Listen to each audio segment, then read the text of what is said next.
идомаи хониши повести Одина ҳусни табиӣ.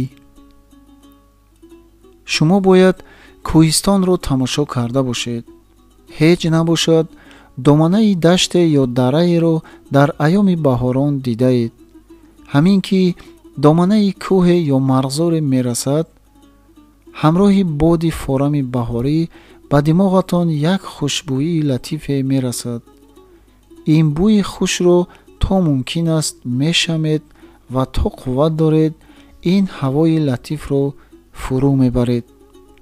лаҳза ба лаҳза ҷонатон тозагӣ, дақиқа ба дақиқа миҷозатон покизагӣ пайдо мекунад.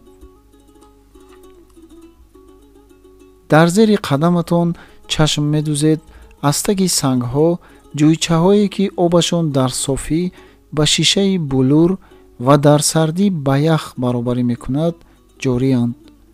ин ҷӯйчаҳое ки аз чашмаҳои хурд равона шудаанд, ба дараи чуқуртаре рехта, ба андозаи 3-4 санг об расида, бо камоли тундиву тезӣ равона мешавад, ки ин манзара шуморо тамом ба олами дигари сайр мекунонад. чаҳчаи булбулон бо нағмасароиҳои дигар мурғон шуморо таъсире мебахшад, ки дастаҳои мусиқии олами маданиро тамоман фаромӯш месозед.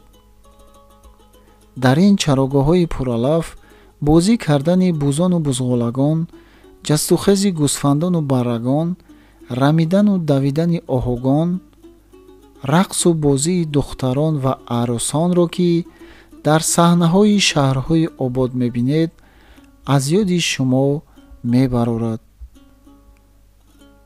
ин манзараҳоеро ки тамошо кардед, бесарфи сарва ва беранҷи дасти касе қуввати табиат рӯёнида, ба ин обу ранги хушрабо ҷилва кунонидааст. ба муқобили ин манзараҳои табиии худрас, боғҳои шаҳрҳои ободро ки бо сарфи маблағҳои калон ва меҳнати бепоён ба вуҷуд овардаанд, ба назар оред. дар онҳо бисёр самараҳои олии меҳнатро мебинед, аммо ин гуна ҳусни табииро намеёбед. инак арӯси ҳикоягии мо ки Гулбибӣ аст ва дар замони хурдтаракиаш шумо ба ӯ шинос шуда будед, ва дубора мехоҳем ки ӯро ба тамошогоҳи шумо ҷилва диҳонем. ба ҳамаи ҳусну латофати табиӣ доро буд. тафовути ӯ аз соҳибҷамолони шаҳрӣ монанди тафовути манзараву марғзорҳои табиии кӯҳистон аст, аз боғҳои сохтаи дастии олами маданият. Гулбибиро мо намегӯем ки аз дебо қабо, аз катон пироҳан, аз зарбофт камзул, аз махмал калтача, аз фарангӣ сарбанд, аз дуру марворид овезаву гарданбанд, аз зари холис дастпона ва аз алмос ангуштарин дошт. зеро ин ҳама асбоби зинату зеваре ки шумурда шуд, на ин ки ба монанди Гулбибӣ як духтари фақири ятима, балки аз сарватдорони кӯҳистон ҳам ёфт намешавад. лекин Гулбибӣ ҳусну ҷамоле дошт, ки танҳо духтарони гармобандидаи кӯҳистон, соҳибҷамолони шаҳрӣ ки ҳамеша худро бо усма, сурма, сафедӣ ва сурхӣ меороянд, ин ҳусну ин ҷамол, ин лутфу ин камолро надоштанд. бо ин ҳусну ҷамол Гулбибӣ хаёли он надошт, ки мисли баъзе духтарони сабукпои шаҳрӣ ҷилвафурӯшӣ намояд ва оламеро асиру волаи худ гардонад. ҳатто назар ба софигарии кӯҳистонӣ ва содадилии табииву хурдсолаш гумон бурда мешуд, ки ҳанӯз аз дараҷаи зебоии худ чандоне хабар ҳам надорад. лекин бо ҳама бехабариву содагӣ дилаш ҳамеша вобастаи хаёли Одина буд. модараш ва модаркалонаш ҳамеша сухан аз ҳамхонагии Одина мезананд ва ӯро абадиву рафиқи умрияш мешуморанд. ба сабаби ин талқинот ӯ ҳам одина ба назари як рафиқи умрӣ нигоҳ мекард. дар аввалҳои кор ҳарчанд ин муносибат аз як муомилаи тифлонаи маъсумона дар намегузашт, вале рафта рафта кор ба як унсияту улфияти ошиқона дар расид. вақте ки одина 17-18 сола шуд, гулбибӣ ҳам ба 15-16 солагӣ қадам монд. ин ду шефта ҳақиқатан ошиқи шайдои якдигар шуданд. лекин тарбияи шарқӣ, ҳаёву шарми ирсӣ ва одати хонагӣ намегузошт ки дарди дили худро ба якдигар ошкор гӯянд. танҳо нигоҳҳои дуздидае ки ошиқонро миёнараву марҳамест, дар байни онҳо пайғомрасонӣ мекард. тапиши дил, паридани ранг, ларзидани аъзо ва кашидани оҳҳои сарди бемаҳал ба забони ҳоли ин ду гирифтор некӯ тарҷумон буданд. акнун мулоҳиза фармоед, ҳамин ранги дилзадастагон ба фироқе дучор шаванд ки оқибаташ маълум набошад. ба чӣ ҳолҳои табоҳу рӯзҳои сиёҳ меафтода бошанд. оре, аз он ҷо ки одина мард буд, синаш ҳам нисбат ба гулбибӣ болотару муҳокимааш зиёдтар, ҳама корро танҳо ба ҳиссиёти ошиқона мулоҳиза намекард, балки дар бисёр ҷойҳо хоҳиши ақлро аз фармоиши ишқ болотар медонист.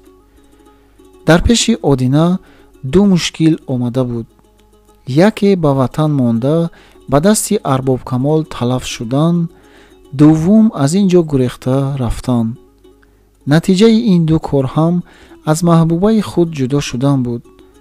лекин дар нахустин ҷудоии абадии наумедона ва дар дуввум ҷудоие ки дар пешашон умеди висол ҳаст, зеро бар тақдири гурехтан дар фурсати муносиб боз омадан дар назар буд.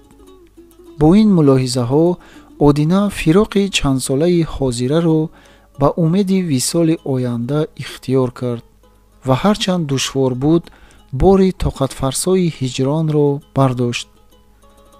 аммо ҳоли гулбибии бечора тамоман дигар буд. аввал он ки ӯ ба ҳиссиёти ошиқона чунин мағлуб шуда буд ки қуввати ақлияш ба ҳеҷ муҳокима дастёб намегардид.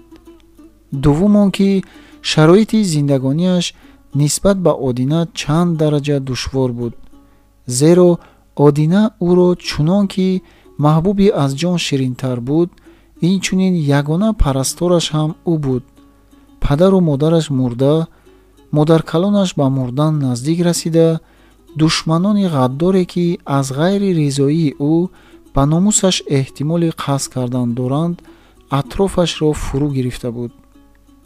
дар ин сурат гулбибӣ ба сабаби ҷудо шуданаш аз одина гӯё ки аз ҳама чиз ҷудо шуда буд. дар воқеъ дар ин ҳолу шароит ҳоли як духтари бекас чиҳо хоҳад шуд? мушкилтар ин буд ки маҳрами розе надошт ки ба ӯ дарди худро гӯяд ва шарм медошт ки ба пеши модаркалони худ ба ҳой-ҳой бигиряд, то дили пурдардаш қадре холӣ шавад. оре, аз ин мушкилтар рӯзе нест ки ошиқи шайдое ба дарди ҷонсӯзи ҳиҷрон гирифтор ояд ва мумкин набошадаш ки ба дилхоҳи худ ба нолаву фиғон дарояд. дар ин ҳол чорае ҷуз ин нест ки гӯшае гирад ва аз ғайри он ки овозе барорад, аз ҷигаргоҳи худ дарун бинолад. дарди гулбибӣ чунончи дар боло ишорат рафт, танҳо дарди ҷудоӣ ва доғи ҳиҷрон набуд. ӯ метарсид ки дилдодааш яъне одина ба ин зудӣ аз диёри ғурбат барнагардад. модаркалонаш ҳам ба хоҳиши аҷали табиӣ аз дунё даргузарад. ситамгарони бедодгар ки дар он деҳа ҳастанд ва одату ахлоқашон як дараҷа ба гулбибӣ маъқул аст, ӯро ба ҳоли худаш намегузоранд ва ба зуру зулм дар панҷаи як марди аҷнабӣ, ки ному нишони ӯро намедонад, гирифтораш созанд ва рафиқи умри ту ҳамин аст гуфта ба зиндони абадиаш андозанд. пас дар ин ҳол чӣ мекарда бошад? инҳо ҳам саҳл аст. мушкили бисёр бимнок он аст, ки одинаро ин ҳолро бишнавад ва гумон кунад, ки Гулбибӣ ба хоҳиши худ домани муҳаббати дигареро ба даст гирифта ва ҳаққи ишқу муҳаббати худашро поймол кардааст. гоҳо дар хотираш васвасаҳои дигаре ҳам мегузашт. кӣ медонад, вақте ки Одина ба Туркистон меравад, дар он ҷо ёру дӯст пайдо мекунад, мумкин аст ки рафта рафта Гулбибиро аз хотир фаромӯш кунад ва ба хоҳиши ҷавонӣ ба дигаре дил бандад. дасти худро, ки ҳаққи ҳалоли Гулбибӣ аст, ба гардани он бегона андозад. дар он вақт агар хаёли Гулбибӣ ба хотираш гузарад, ба ӯ бо назари истеҳзо нигоҳ кунад. инҳо дардҳое буданд, ки ҳеҷ сангдил ба бардоштанашон тоқат карда наметавонист. чӣ ҷойи монанди Гулбибӣ, як духтари 14-солаи дил аз даст додаи таҷрибадида. кӯҳ бо он ҳама сангдилию хароӣ натвонад, ки таҳаммул бикунад вулқонро. дили ошиқ, ки фасурда зи ғаму андӯҳ аст, ба чӣ сон сабр намояд алами ҳиҷронро.